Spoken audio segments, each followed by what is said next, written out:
Eteryje radio laida Iš mirties į gyvenimą. Labas vakaras, brangus klausytojų, ir vėl ketvirtadienis ir radio stoties XFM eteryje laida Iš mirties į gyvenimą. Ir šiandieną mes kalbėsime labai įdomią temą. Tema yra gyvenimo šokis. Iš tikrųjų, daug jaunų žmonių mėgsta šokti ir jiem tai yra saviraiškos forma, gyvenimo būdas ar stilius, bet deja daug bažnyčių, tiek katalikiškų, tiek protestantiškų, mano, jog šokis yra nuodėmė. Bet jeigu mes atsiversime Bibliją ir geriau pažvelgsime į šventojo rašto eilutes, mes pamatysime daugybę vietų, kuriuose yra viešpats šlovinamas šokiais. Ir būtent šiandieną mūsų laidos viešnia yra Aida Maksvytytė, kuri savo gyvenimą yra pašventusi šokiui ir juo šlovina Dievą. Labas, Aida. Labas. Kaip tu sugalvojai apskritai šokti? Tai buvo vaikystėje jau toks polėkis, saviraiškos forma ar kaip? Vaikystėje, kai man buvo 5 metai, mama nuvedė šokti dėl laikysenos. Ir niekada tiesiog net nebuvo planuota, net nebuvo pradžioje. Tai mano svajonė, tai buvo tiesiog tai, kur nuvedė mane mama. Ir tiesiog jau vėliau šokį atradau kaip savo pašaukimą, būdama jau vyresnio amžiaus, bet šokis mane lydi nuo pat vaikystės. Ir tavo šokis paauglystėje, koksai jisai buvo? Nuo pat 5 metų šoku pramoginį šokį, tą vadinamą šiais laikais sportinį šokį. Ir iš tiesų man šokyje, kas nepatiko, tos varžybos, kai yra įtampa ir žodžiu, viskas dėl laimėjimo tos pirmos vietos. Mama padėjo man atrasti šokį su kitokia prasme. Jau kai dalyvaudavom varžybose su partneriu ir įsitempę šokdavom, kad tik laimėtume ten gerą vietą, sykį mama mane iš ryto pakvietė paklausyti radio laidos, kurioje kalbėjo balerina. Ir balerina iš Didžiojo teatro iš Maskvos. Ir jinai sakė, kai aš šoku žmonėm, aš galvoju apie žmonės, kuriems aš šoku ir dovanoju tą šokį. Ir vat mamos dėka ir šios balerinos liudijimo dėka šokis man tapo dovana kitam žmogui ir aš netgi per varžybas tai padėdavo kažkiek man atsipalaiduoti, šokį šokau kaip dovana. Šokį kaip dovana kitam žmogui dar labiau atradau, kai išgyvenau asmeninį susitikimą su Dievu. Ir kai išgyvenai asmeninį susitikimą su Dievu, tas šokis jau tapo šokiu Dievui. Taip. Ir kaip įvyko tas tavo asmeninis susitikimas su Kristumi? Jis įvyko man bestudijuojant. Pasirinkau studijuoti šokį, nors tėvai labai priešinosi tam, nes abu mano tėvai medikai ir norėjo taip pat, kad ir aš pati būčiau gydytoja ir pratęsčiau kaip šeimos tradiciją. Bet tas šokis nuo pat vaikystės jisai jau turėjo tokią gilią šaknį mano širdyje, nors galbūt galutinio pašaukimo šokyje dar tuo metu nebuvau atradus, bet apsisprendžiau važiuoti studijuoti šokį į Klaipėdą, būtent pramoginį šokį, ten kur dėstytojai Idzelevičiai. Ir išvažiavau, įstojau, tėtis dar tikėjosi, kad gal aš neįstosiu, bet įstojau ir dar vis buvau tokiam vidiniam ieškojime, ką aš vis dėlto darysiu, baigusi šią specialybę, svajojau apie šokio teatrą, apie šokį kaip išraiškos būdą, ne tik tokį pliką kaip sportą ar kaip varžybų šokį, man visą laiką buvo įdomu per šokį kažką pasakyti, tuo metu dar net nebuvau susipažinusi su moderniu šokiu, su išraiškos šokiu ir išgyvenau tokį labai sunku laiką savo asmeniniam gyvenime, studijų metais, vat 1, 2, ir būtent bestudijuodama 2 kurse tiesiog pradėjau ieškoti aktyviau Dievo, iš tikrųjų asmeniškai pradėjau ieškoti asmeninio ryšio su viešpačiu. Atėjo tokia net mirties baimė, galvoju, kas bus, jeigu aš numirsiu, dabar numirsiu, visi žmonės gyvens toliau, o manęs taiga jau nebebus, ta tokia nebūties. Ir taip pat asmeniniam gyvenime buvo labai dideli tokie sunkumai ir aš naktimis tiesiog pradėjau šauktis Dievo taip, kaip mokėjau ir prisiminiau vaikystėje močiutės sesers Petronėlės duotą man knygelę Mažoji paslaptis, kur šalia maldelių, kur buvo parašyta apie vaikus, kurie šalia maldelių turėjo dar savo asmeninį sakinį Dievui iš savo širdies ir tai buvo jų mažoji paslaptis. Ir aš pamenu, kai vaikystėje aš pas močiutę buvau labai stipriai susirgusi ir man močiutės sesuo davė tą knygelę paskaityti, tai aš turėjau savo sakinį iš savo širdies ir aš kai pradėjau sakyti tą sakinį, aš pradėjau sveikti, man tada tas įvykis iš vaikystės labai buvo įstrigęs, bet aš apie tą knygelę vėliau buvau visiškai pamiršusi ir tuo metu aš prisiminiau, kad aš galiu turėti tą sakinį iš savo širdies ir vieną iš tų naktų, kai aš šaukdavausi Dievo taip, kaip mokėjau, kalbėdavau poterius ir verkdavau ir negalėdavau tiesiog naktimis miegoti. Ir aš prisiminiau, kad aš galiu pasakyti sakinį iš savo širdies Viešpačiui. Ir aš staiga iš mano širdies gimė toks sakinys, Dieve, aš noriu būti tavo vaikas. Ir mintis man rėkia, kad ką tu čia nusidėlė, kaip tu gali kalbėti taip šventam Dievui, bet aš tada pamenu, aš verkiau ir sakiau, Dieve, aš noriu būti tavo vaikas. Ir po tos nakties pradėjo vykti tokie įdomus dalykai mano gyvenime. Aš net nežinau, kad mano viena kursiokė, labai artima draugė, jau yra įtikėjusi, priėmusi Kristų į savo širdį. Ir staiga man labai pradėjo sektis būtent per paskaitas dėstytojos Idzelevičienės, kažkaip daugiau lik ramybės atsirado širdyje. Ir ta kursiokė po vienos iš paskaitų sako, eime kartu atsigerti kavos ir mes pradėjom kalbėti, jinai man pradėjo kalbėti, sako, žinai, šventoji dvasia mane ragina tau kalbėti apie Jėzų, jinai pradėjo man pasakoti apie meilę žodžio bažnyčią, kad jinai jau susitiko su Jėzumi, aš taip klausiausi, galvoju, kokia keista iš viso, su dvasiomis kalbasi, bet aš klausiausi jos, ir kažkaip buvau girdėjusi jau apie tą bažnyčią ir mes sutarėm, kad netgi kurią dieną mes nueisime kartu į tą bažnyčią ir dabar neišsiplečiant galiausiai pagaliau aš iš tiesų nuėjau, nors aš labai bijojau, galvojau, kad ten yra sekta ir nuėjau aš į tą bažnyčią ir kai įėjau, galvojau, visiška estrada, kur žvakės, kur tamsa ir viskas man ten nepatiko, bet kai aš išgirdau pastorių skelbiant Evangeliją, Evangelijos žodį, aš supratau, kad aš ieškojau to visą savo gyvenimą, aš radau tai, ko aš ieškojau. Ir dar vėliau aš nusprendžiau sąmoningai pasikrikštyti ir apsisprendžiau sekti Kristumi. Ir pastorius po krikšto paklausė, o ką tu studijuoji, nes tu studentė, sakau, aš choreografiją. Jisai sako, tai ateik į chorą dainuoti, sakau, tai choreografija, tai yra ne dainavimas, o šokis, aš šokį studijuoju. Ir pastorius sako, tai šok Dievui.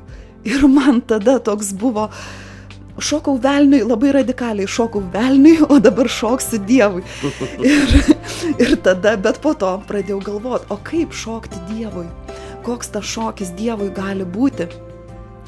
Ir kadangi dar buvau mažai pažįstama, mažai susipažinusi su šventu raštu, nors kai klausydavausi pamokslus bažnyčioje, tai kiti žmonės mačiau, kad kažką konspektuoja, o man geriausias konspektas, aš konspektuodavausi, kai skaitydavo šventą raštą. Po to aš jį pati gavau ir žiūriu, susikonspektavau būtent ten, kur šventą raštą cituodavo.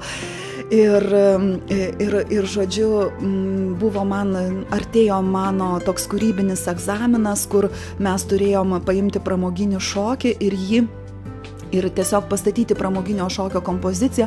Aš buvau pasirinkusi tango ir tuo metu man atrodė tango, tai yra aistra, bet atrodė nešvari aistra. Dabar aš jau atradau, kad gali būti šventa aistra Dievui, bet tuo metu man atrodė, kad tango yra kaip nešvarus šokis ir sąžinė man neleido ir sakau, Viešpatie, aš tiesiog atiduodu tą tango, duok man naują šokį, kurį aš galėčiau statyti. Ir man gimė šokis Atsivertimo valsas. Pamenu, tada pastorius Donatas dar turėjo tokią šlovinimo muziką, tokią valsas Singing Aleliuja, būtent šlovinimo toks valsas, ir man gimė siužetas apie žmonės, kurie yra tamsoje, su tamsiais akiniais, tokie garbina velnę, toks radikalus tas šokis buvo, ir viena mergina, aš po to ir šokau tą merginą, jinai blaškosi ir kažko visą laiką ieško ir šaukėsi Dievo tame šokyje, ir valso žingsneliu įšoka baltai apsirengęs vaikinas, kaip šventoji dvasia, nuima tai merginai tos juodus akinius, išstumia velnę, nes dar personažas buvo velnas ten, kuris šokdino kaip už šniurelių visus to žmonės, ir žodžiu, ta mergina jau be akinių, kartu su tuo vaikinu, jie šokdami valsą nuima visiems akinius ir visa grupė šoka šlovinimo valsą Viešpačiui. Tai buvo mano pirmasis šokis, toks iš Dievo malonės,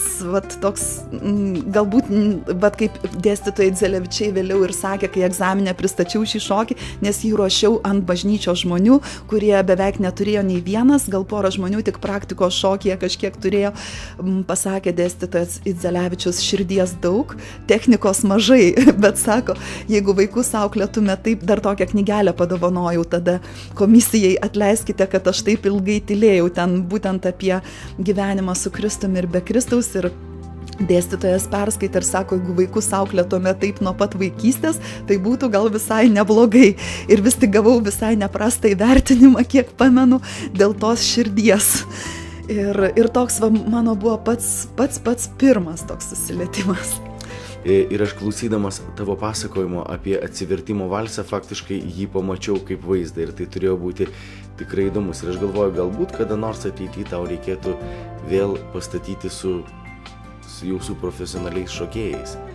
Čia gera mintis, nes aš kaip ir palikusi jau jį buvau kažkada seniai. Mes jį iš tiesų pirmą kartą bažnyčioje, tai pirmą kartą sušokome stadione Klaipėdoj. Buvo evangelis toks, kaip tuo metu labai buvo, ne tai kad populiarus, buvo aktualūs labai. Sąjūdis buvo tas pirmas atgimimas, čia buvo 1992 metai ir tada buvo pats tas atgimimas visom prasmėm Lietuvoje ir vyko evangelizacinis renginys Klaipėdos stadione ir per konferencija tokia vasaros ir konferencijos metu mes stadione ant žolės šokom šį valsą. Labai smagu. Ir mes šitą įdomų ir prasmingą pokalbį su Aida pratęsime jau po šios giesmės. Likite su radio stotimi XFM.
FM.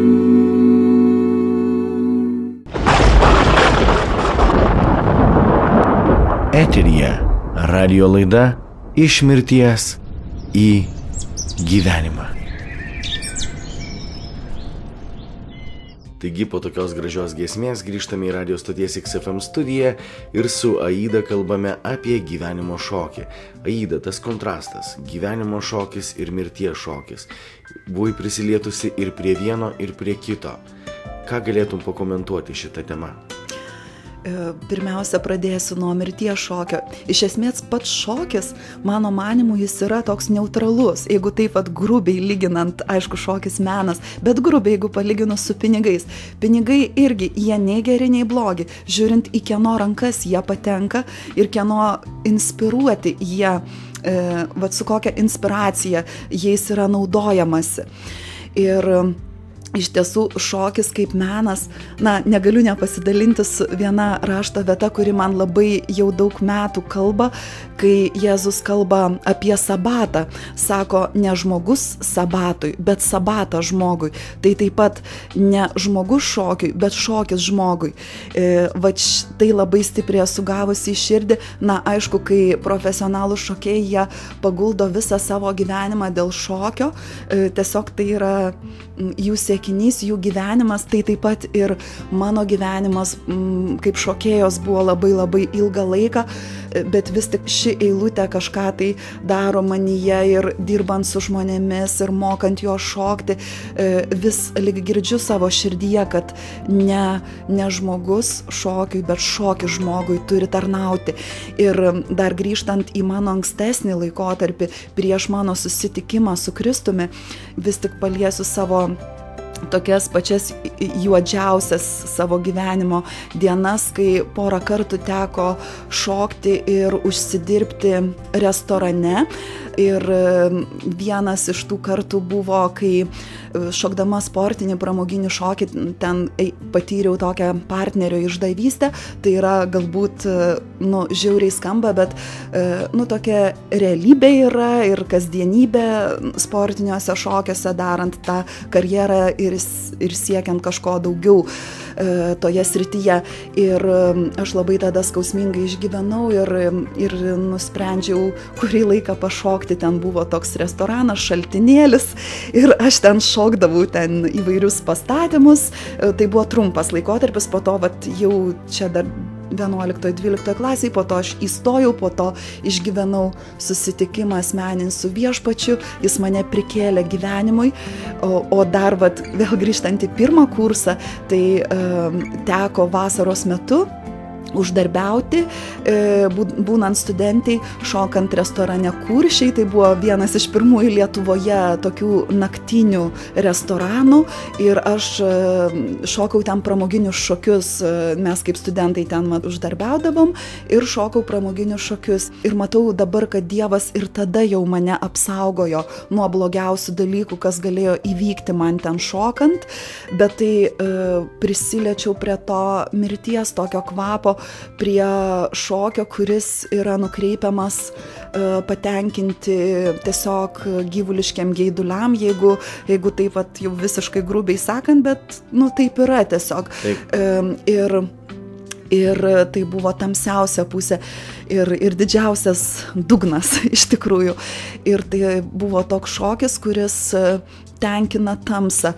O kai aš išgyvenau susitikimą su Kristumi, aš patyriau šokio šventumą ir inspiraciją iš šventosios dvasios ir šokį, kuris šokamas prikelia žmonės gyvenimui, gydo jų sielas. Ir čia būtent kokios dvasios inspiruotas ir kokių motyvų inspiruotas žmogus šoka. Žinoma, tiesiog, jeigu šoka vaikai, kartais jie tiesiog šoka ir tai yra gražu. Bet jau kai šoka suaugęs žmogus, jisai daugiau supranta ir motyvuoja, kam jisai šoka ir kam jisai nukreipia savo šokį. Ir Esu vėliau susidūrusi bažnyčiose įvairiose, net ir tarnaujant su krikščionišku tarp denominaciniu tarptautiniu teatru Covenant Players, teko tarnauti įvairiose bažnyčiose ir matyti tiesiog kai kuriuose įvairių denominacijų bažnyčiose draudimus šokti, ir šokis laikomas kaip nuodėmė, iš vis neleistinas, blogas iš esmės būdavo. Ir netgi esu susidūrusi, kad labai džiaugiausi, kad Dievas panaudojo pakeisti nuomonę.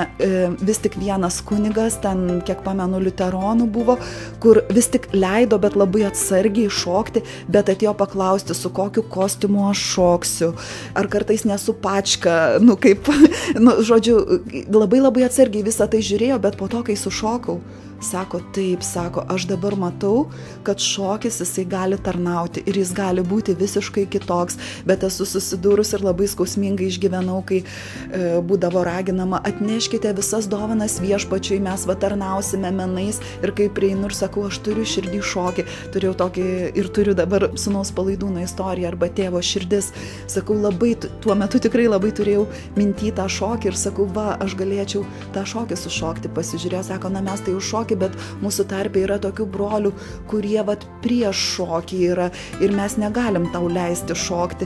Ir tada pagalvojau, buvo mąstoma apie tos žmonės, kurie prieš šokį ir nemąstoma, kurie už šokį. Ir tikrai kelionę vidinę teko ilgą nueiti, kad atleisčiau tiem žmonėm. Ir tiesiog dėkinga Dievui už tą visą kelionę, už tuos visus vidinius dužimus, bet iš tikrųjų matau ir šventajame rašte ne tik tas vietas, kurios kalba apie garbinimo šokį, bet ir tas vietas, ypač vieną ir noriu dabar pacituoti, kur buvo nukreipta mirties dvasios, tai Erodijados dukters šokis, po kurio buvo nukirsta Jono Krikštytojo galva, nes jinai taip sušoko, kad taip sužavėjo karaliaus širdį, kad jis net jo širdis taip atsivėrė nuo šio šokio, kad sako, prašyk manęs visko, ko tik tai nori, aš tau duosiu. Tai iki kokio lygio menas, iki kokio lygio gali šokis sujaudinti ir paliesti žmogaus širdį. Ir kadangi tai buvo iš mirties dvasios, šokis iš mirties dvasios, jis atnešė mirtį, bet taip pat daug stipresnis gali būti šokis iš gyvenimo dvasios. Yra kita vieta, kuri pati pirmoji rašto vieta Biblijoje, kur pranašė Mirjam paėmė būgnelį, giedojo ir visos moteris kartu su ją giedodama šlovino ir šoko viešpačiui. Taip pat šokančio vyro pavyzdys karaliaus Dovydo šokis, kuris nusiėmęs savo karališkus rūbus tik su lininiu efodu, šoko prieš viešpatį iš visos širdies ir iš visų jėgų. Ir kiek ir dabar esu mačiusi krikščionių šokėjų šokančių garbinimo šokį, netgi pati, kai žiūrėjau ar pati dalyvavau tame, teko matyti ir patirti, kaip gyvenimo dvasia atpalaiduojama ir žmonės yra išgydomi, žmonių sielos paliečiamos ir žmonės įkvepiami garbinti viešpatį, džiaugtis gyvenimu ir iš tiesų prikeliami gyvenimui. Tikra tiesa. Ir aš galvoju, šokis, kai tu šoki viešpačiui, jis tikrai atneša gyvenimą, džiaugsmą, palaiminimą. Ir aš mąsčiau apie tą rašto vietą, kur karalius Dovydas šoko, bet yra parašyta, kad jo žmona Mikalė, jinai pažemino jį širdyje, galvojo, kaip čia karalius taip gali daryti, kaip jisai gali šokti, išsirengęs visos tautos akivaizdoje. Bet buvo labai liūdnos pasiekmes jai. Yra parašyta, kad jinai tapo nevaisinga, būtent dėl to. Ir čia šitoje vietoje yra rizika. Jeigu jūs savo širdyje nuteisite žmogų, kuris šokdamas šlovina Dievą, jūs savo gyvenimo tam tikrose sferose galite tapti nebevaisingais. Todėl jeigu kada nors taip nutiko, mano paprastas patarimas yra atgailaukite dėl to, pakeiskite savo nuomonę, paprašykite viešpaties atleidimo ir džiaukitės gyvenimu.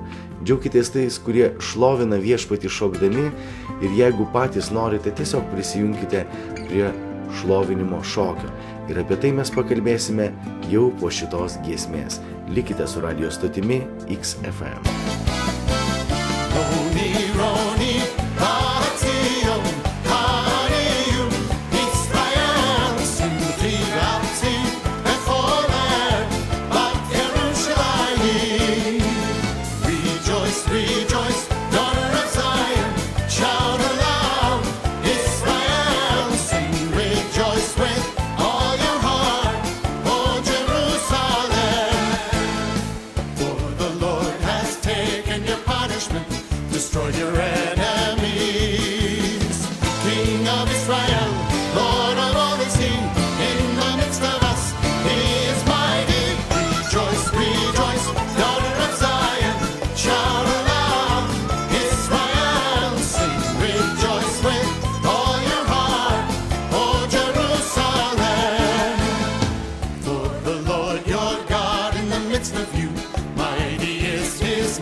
Eteryje radio laida Iš mirties į gyvenimą.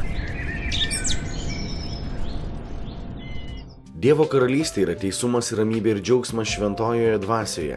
Ir aš kai žiūriu į hebrajų kultūrą, kai jie šoka ir šlovina Dievą, ten tikrai yra daugybė džiaugsmo. Aida, kaip tu galvoji, ar šokis jisai gali būti kaip antidepresantas?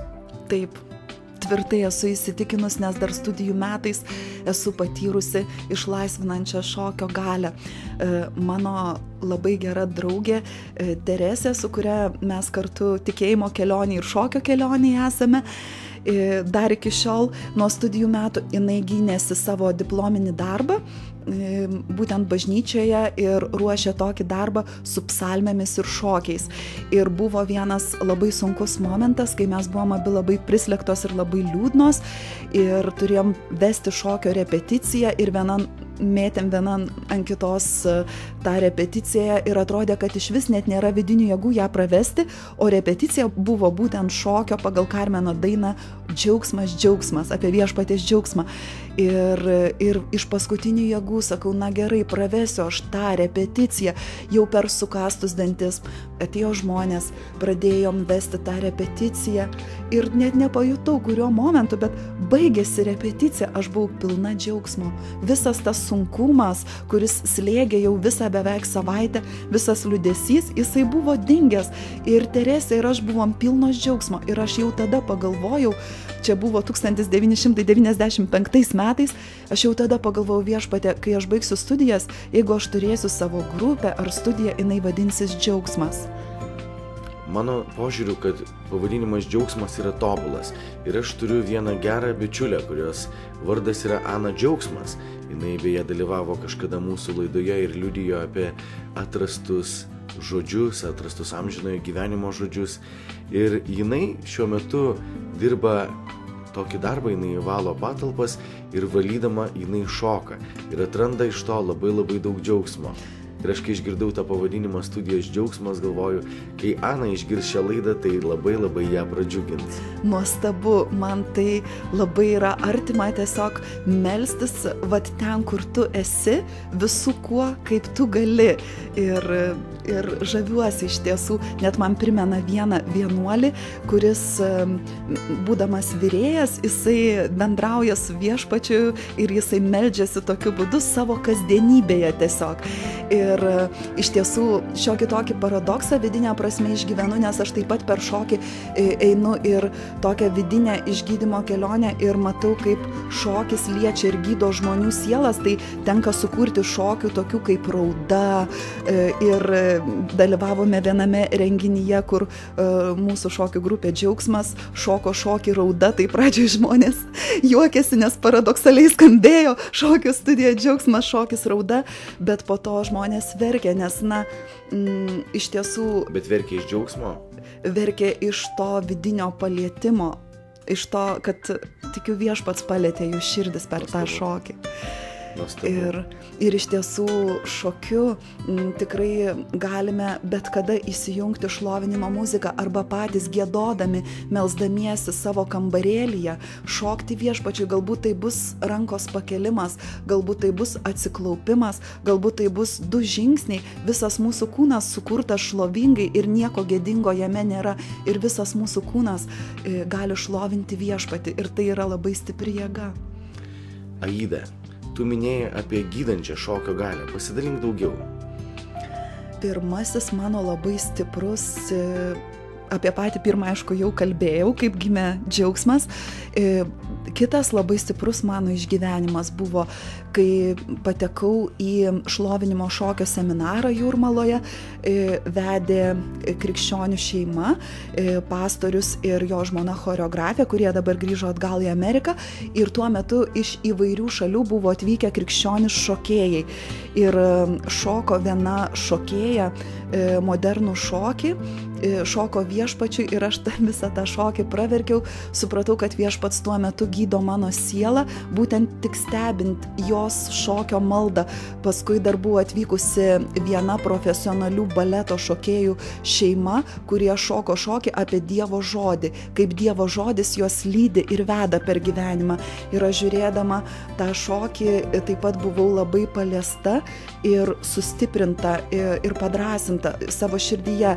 Ir dažnai kiti žmonės galbūt nesureikšmina, kad ten verkia žmogus ar juokiasi, bet man kaip menininkai, kaip šokėjai, emocijos taip pat labai kalba ir jeigu aš žiūrėdama kito žmogaus šokį verkiu arba juokiuosi, vadinasi mano siela būna labai giliai paliesta. Ir taip pat to paties seminaro metu aš išgyvenau užtarimo šokiu maldos jėgą, kai šokėjai tiesiog šokome vienas aplink kitą ir taip pat išgyvenau viešpaties prisilietimą ir jo gydymą, jo tiesiog vidinį gydymą. Aida, minėjai, kad tas pirmasis šokis, kur buvo pagal Carmen daina Džiaugsmas, tave išlaisvino iš depresijos. Ar buvo dar kažkokių patyrimų, kur pati šokdama išgyvenai kažkokį išgydymą, atstatymą? Taip, kaip tik dabar paskutinius kelis metus išgyvenau tokį stiprų labai nusivylimą. Ko gero, kaip kiekvienas krikščionis ilgesnį laikotarpį savo tikėjimo kelionėje eidamas anksčiau ir vėliau patiria nusivylimų ir buvo labai tamsi tokia naktis mano tikėjimo kelioniai ir toj tamsoj tiesiog netgi buvo toks mano vidinės maištavimas jau, kad nebereikia man, užtenka man tos krikščionybės, užtenka man aukojimosi, pradėsiu gyventi savo ir išvis buvo laikotarpis, kai nebejau į jokią bendruomenę ir sakiau, tik būsiu pati savo tikinti tokia vieno krikščionės krikščionybė, kuri yra tokia netikra. Iš tikrųjų, bet tuo metu buvo taip sunku ir taip viskas spaudė tamsa ir negalėjau melstis. Ir buvo vienintelis būdas, kuriuo aš meldžiausi ir galėjau dar melstis, tai judesys. Ir liturginio šokio grupė iš tų 3 žmonių, kaip aš juokavau, Troje vas, Troje nas, da blagaslavyt Gaspot nas. Ten vis daug kas žino šitą istoriją. Ir buvo tie 3 žmonės, su kuriais mes kartu melsdavomės judesiais ir tai išlaikė mane ir man labai gerai iliustruoja būtent Rabindranato Tagorės žodžiai: neplaktuko smūgiai, o vandens šokis nugludina akmenuką iki tobulumo. Ir nuolatos meldžiantis liturginio šokio malda, meldžiantis judesiais, viešpaties dvasia gludino ir kvietė grįžti į kelionę, kurią aš pradėjau. Tikrai labai įdomu. Ir mes šį nuostabų pokalbį su Aida pratęsime jau po šios giesmės, todėl būtinai likite su radijo stotimi XFM.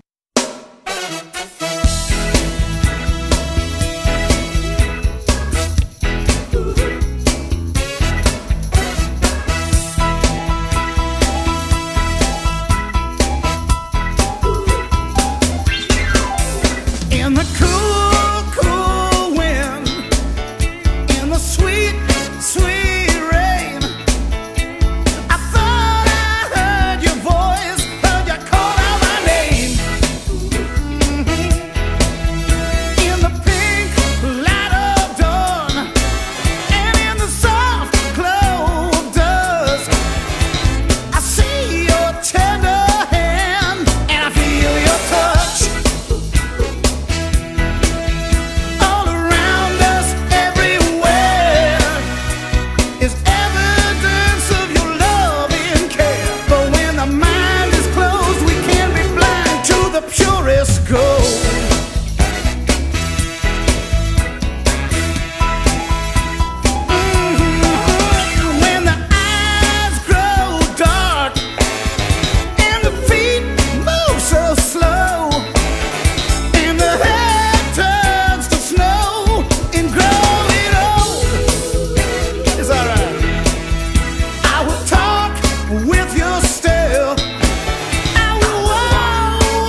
just grows and grows.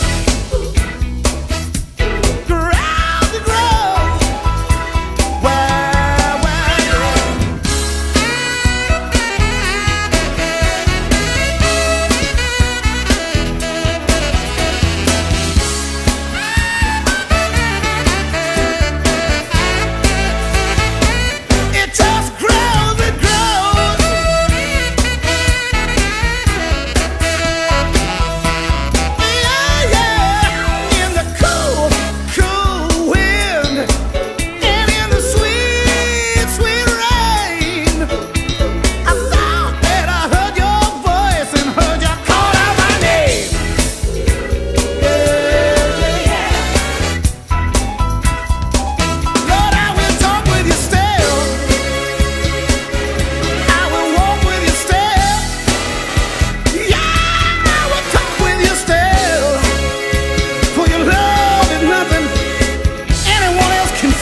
XFM.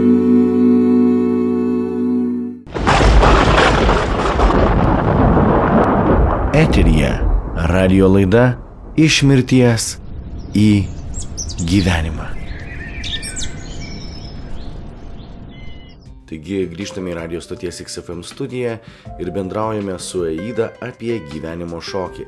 Aida, tu esi tikrai unikali asmenybė ir esi ne tik šokėja, choreografė, bet ir rašai eiles. Ar galėtum pasidalinti savo kūrybą su radio stoties XFM klausytojais? Norėčiau pasidalinti vienu savo eilėraščiu, kuris visai neseniai kaip tik ir gimė. Jis vadinasi Dievo meilės jūra. Dievo meilės jūra virš aukštų kalnų.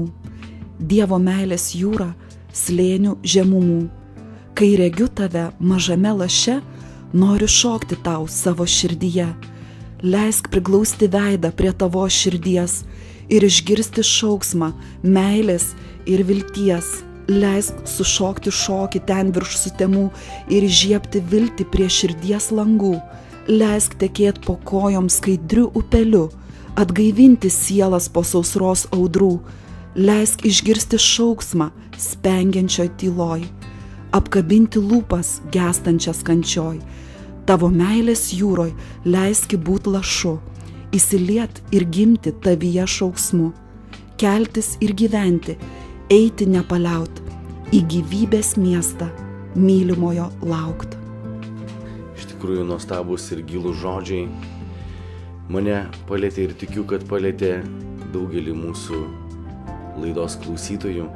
Aida, jeigu žmonės paliesti šios laidos, Dievo dvasios paraginti, norėtų pradėti šokti viešpačiui ir tai pradėti daryti nemėgėjiškai, bet galbūt prisijungti prie krikščioniškos šokio grupės, ką jie galėtų daryti, ką tu jiems patartum?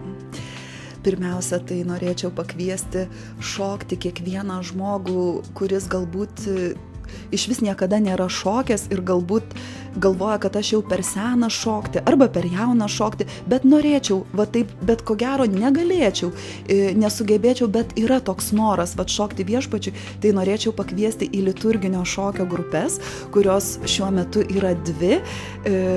Viena grupė yra eucharistiečių, tai yra vienuolyne, tai yra prie Rotušės, prie Švento Kazimiero bažnyčios veikiančiame vienuolyne. Mes renkamės antradieniais 19 valandą ir užsiėmimas trunka 1,5 valandos. Meldžiamės paprastais judesiais ir drąsinu kiekvieną. Čia nebūtinai tu turi turėti netgi gabumų šokiam, gabus kiekvienas žmogus šokiui, svarbu troškimas širdyje. Taip pat trečiadieniais jėzuitų gimnazijoje renkamės 7:30, taip pat 1,5 valandos vyksta užsiėmimas, o šokėjus ir turinčius patirties šokį ir norinčius profesionaliai tuo tarnauti, kviečiu labai ir laukiu, kad susisiektų asmeniškai su manimi. Yra mano studijytės nedidelės internetinis puslapis džiaugsmas.eu ir tikrai labai laukiu, nes šiuo metu dėja nėra tos modernaus šokio grupės, kuri egzistavo visą laiką su nedidelė pertrauka. Tiesiog šiuo metu žmonės šiek tiek išsisklaidę kas kur, bet tiesiog būna toks metas, bet aš vis tiek turiu troškimą širdyje, kad vėl susiburtų tokia grupė ir mes galėtume kartu šokti ir tarnauti. Taip pat šiuo metu mes keturiese dabar renkamės, taip yra 4 šokėjai, kurie jau nori tobulėti ir eiti profesionaliu šokio keliu ir tarnystėje. Tai mes renkamės krikščioniškoje mokykloje Gilužio 15, ketvirtadieniais 16 valandą kartą per savaitę ir tikrai noriu pakviesti, kas norėtumėt kartu šokti tokioje grupėje. Ir visa tai yra Vilniuje. Taip. Visa tai yra Vilniuje. O ar yra kažkokios krikščioniškos grupės kitose miestuose?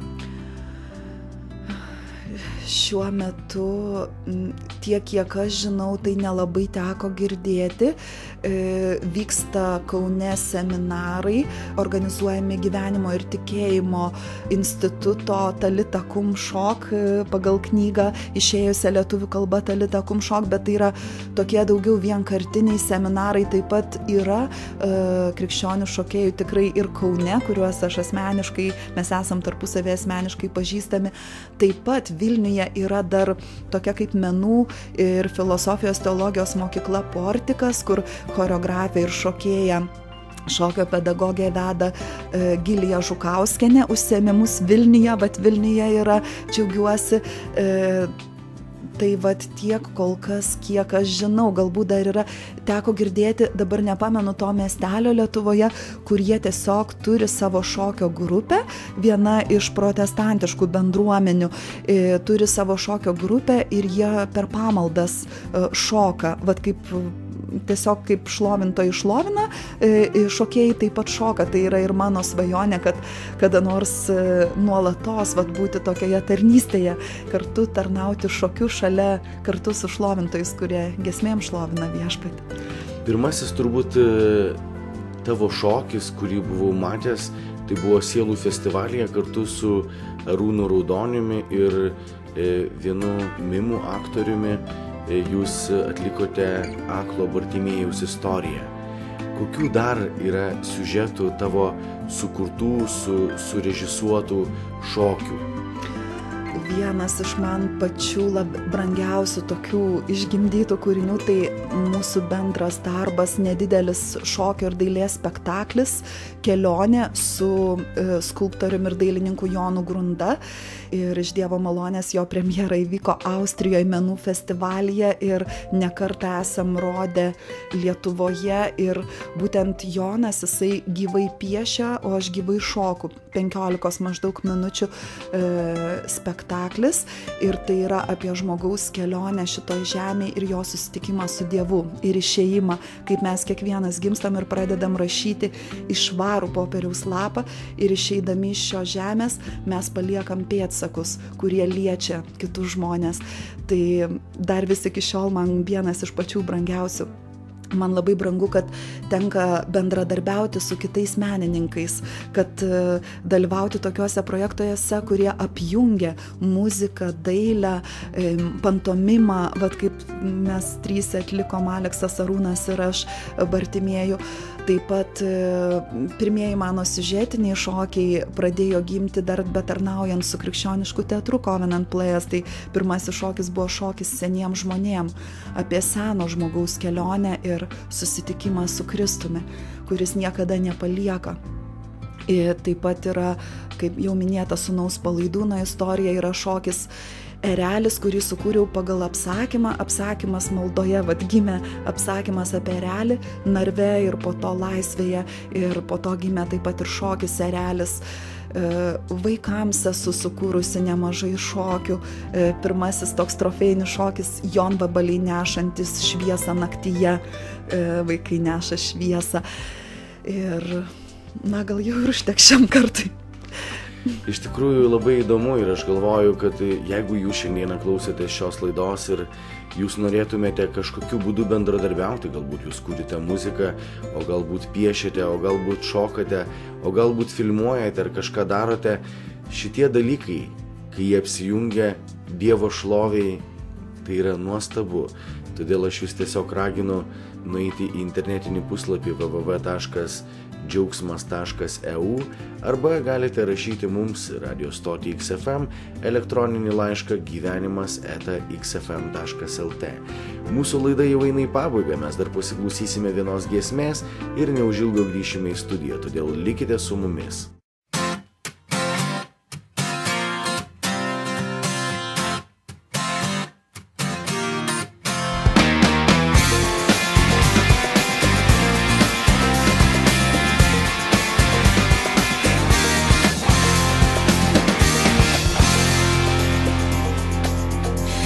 Forgive me if I come on too strong. I get a little anxious when I talk about God's love. Hold me back now. Stop me if I start to preach, 'cause I don't wanna be the one to push you out of reach. The way to give love is how you live love. This is what I'll do. You cannot fight it, you can't deny it. Love will get to you.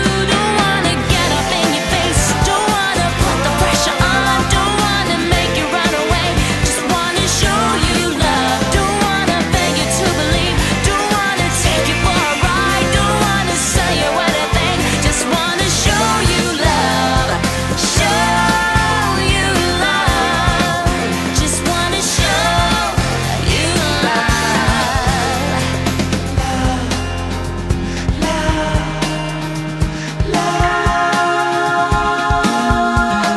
I won't convince you with anything I say, but maybe you will see His love and how it is portrayed. An act of kindness, a loving sacrifice, simple little things that have the power to change your life. There's no surprises and no disguises, just the blessed truth. No obligations, no complications, just a gift for you. Don't wanna get up in your face, don't wanna put the pressure on, don't wanna make you run away, just wanna show you love. Don't wanna beg you to believe, don't wanna take you for a ride, don't wanna say you anything, just wanna show you love. Show you love, just wanna show you love.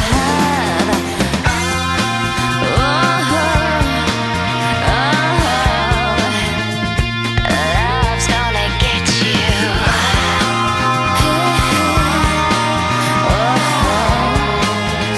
You know I'm gonna get you. The way to give love is how you live love. That is what I'll do. You cannot fight it, and you can't deny it. Love will get to you.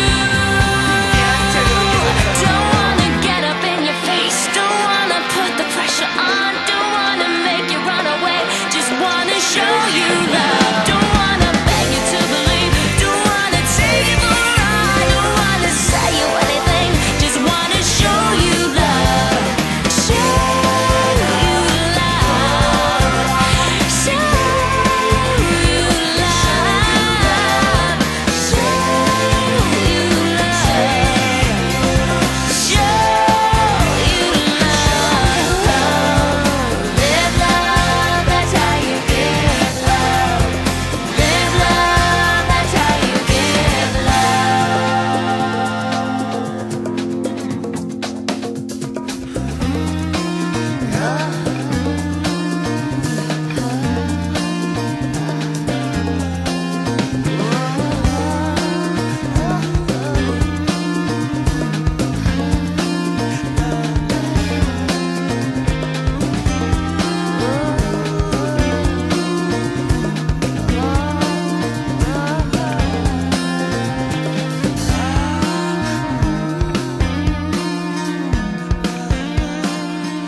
Radio laida Iš mirties į gyvenimą.